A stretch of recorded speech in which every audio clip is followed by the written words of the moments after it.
The Giants, they're in the middle of a critical offseason with their head coaching search heating up and big questions about the future of the franchise, going from leadership to quarterback development to whether this job is even attractive around the league. Joining me to discuss this is a WFAN producer. He's also the host of the Rap Roundtable, and most importantly for this conversation, a diehard New York Giants fan.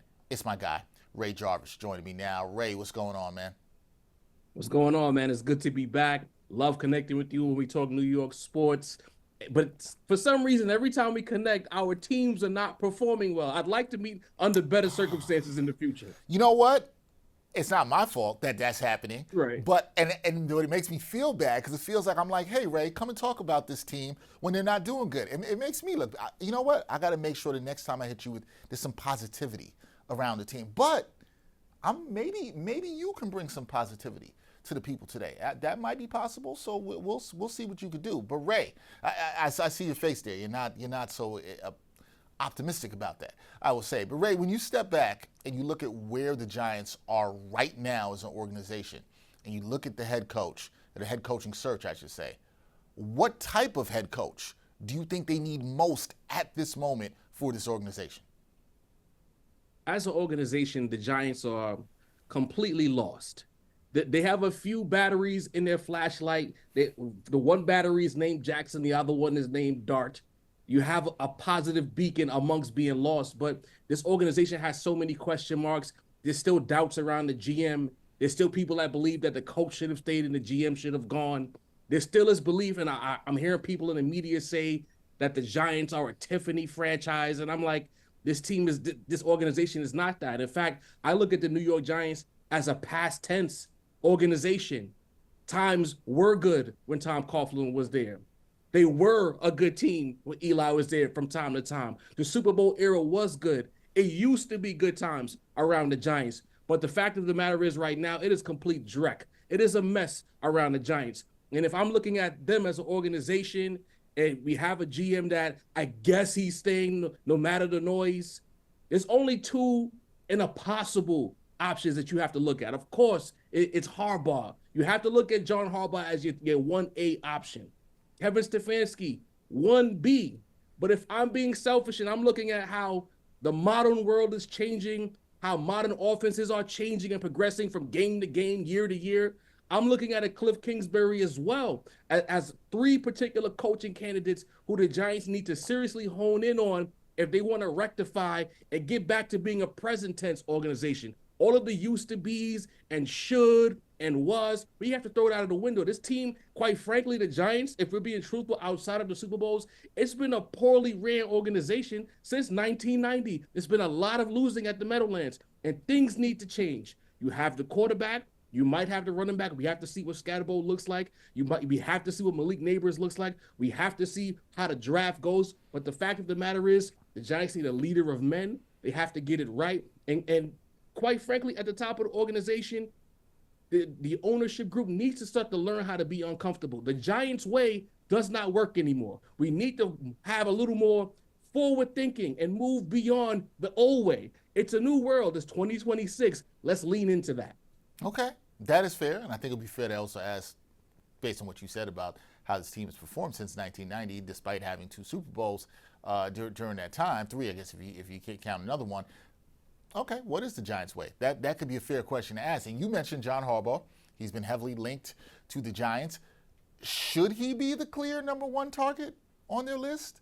Or you mentioned the 1B in Stefanski, and I guess you call it the 1C if you want to call him that, in Cliff Kingsbury. Should those guys be the top target? Is there somebody else that could enter the conversation, or is it clearly they got to go get John Harbaugh? Well, if we're going to go 100%, because I'm not in the front office, I don't own a stake in the Giants. They like to be comfortable. John Harbaugh is the Giants way kind of a coach. The chiseled jaw, the football pedigree, comes from a football family. He's also one of the high-level Super Bowl champion. He is the guy that the Giants would lean into. When I look at the Baltimore Ravens, with the exception of that Super Bowl, there have been very questionable playoff defeats, questionable X's and O's, fourth quarter meltdowns.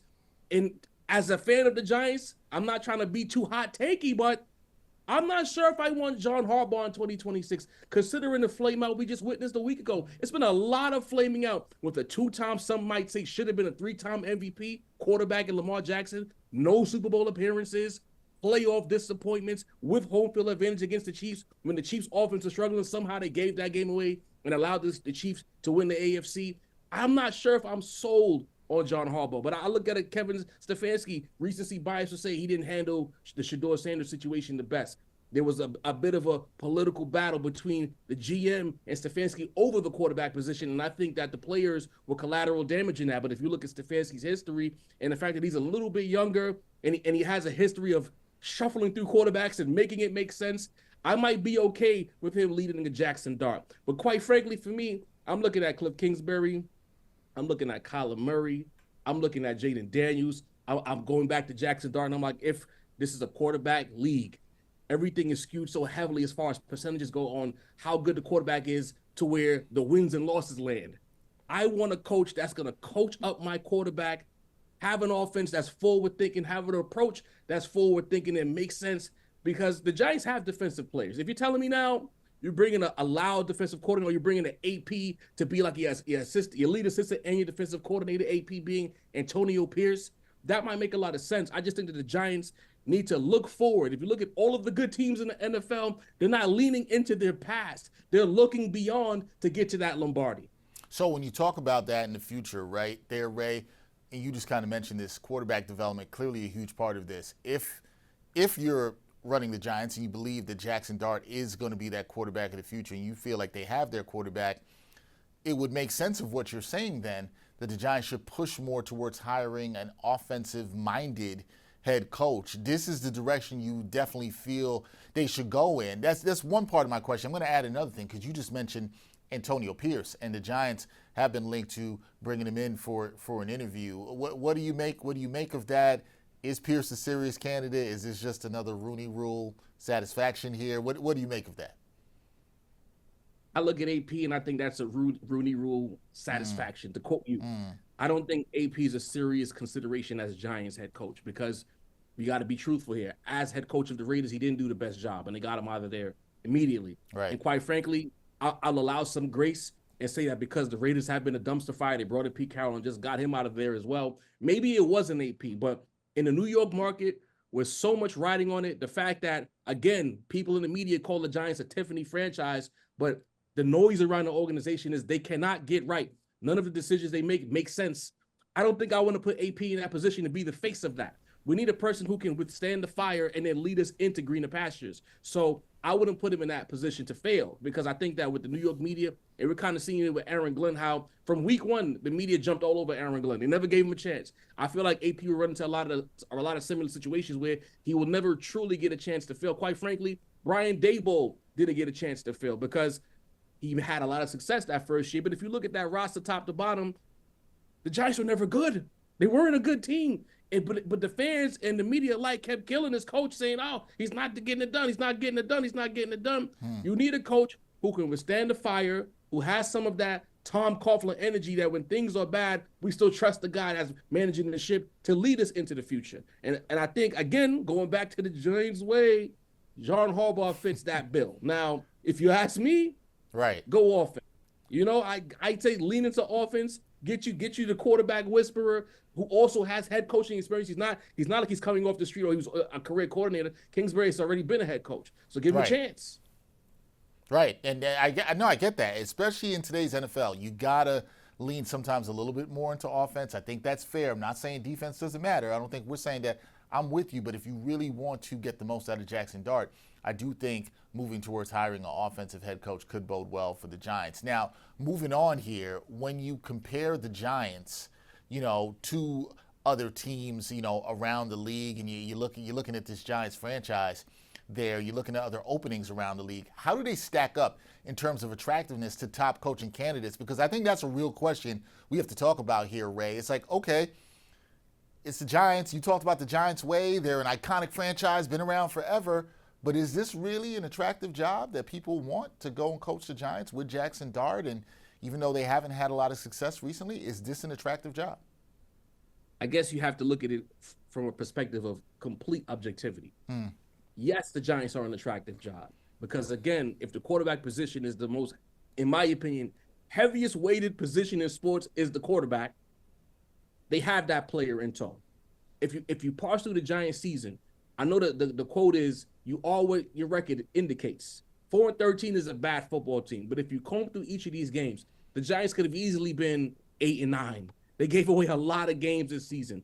There's a lot of premier talent on both sides of the ball. So I'll say yes, they're an attractive job, but because the NFL playoffs are still going on, and there's coaches that you could argue are coaching for their jobs in the playoffs, there's certain teams that might become available. There was noise about Matt LaFleur maybe not getting an extension with Green Bay. And if I'm John Harbaugh, Green Bay might be a better situation than the Giants right now. Let's say the Bills have a playoff disappointment and McDermott gets fired. You have Josh Allen, arguably the best quarterback in the league right now.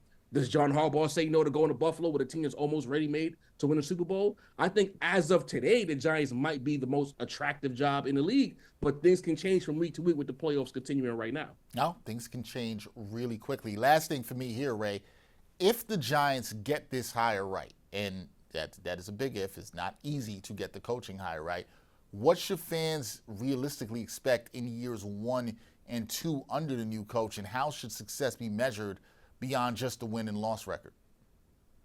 That's a tricky question because New York Giants fans are notoriously irrational. They want 11 to 12 wins. They want the playoff appearances. They want the chance to compete for a championship. But I think a good coach, a leader of men, gets in that room. We have to see how the offseason shakes out as well, what kind of players we move on from, what kind of players they bring in.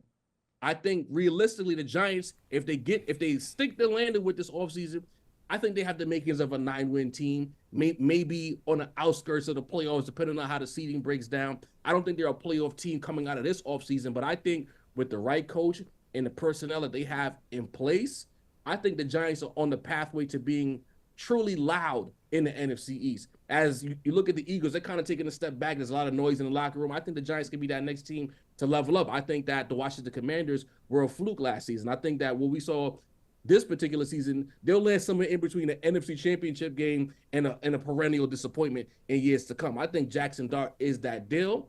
I think Malik Neighbors, as long as he comes back from that ACL injury, is going to be a top 5 to 10 receiver in the league. So you already have that combination locked in. Cam Scatterboot, power back, easy, short yardage, drive extended type running back. I think these are the players that you have in tow. Brian Burns, stud on the DN. You know, I think that the Giants have everything you need to compete and be well. And again, it might not be my cup of tea, but I'll leave it like this.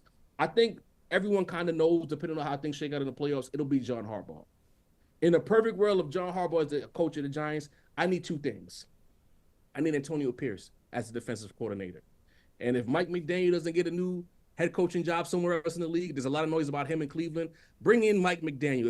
If we're gonna have Harbaugh as the coach, Mike McDaniel's another quarterback whisperer with a forward-thinking offensive mind. If you give me that big 3 as my coaching big 3, I'll be very content and then look forward to a 9-win, maybe even 10-win season for the Giants. See what you did there?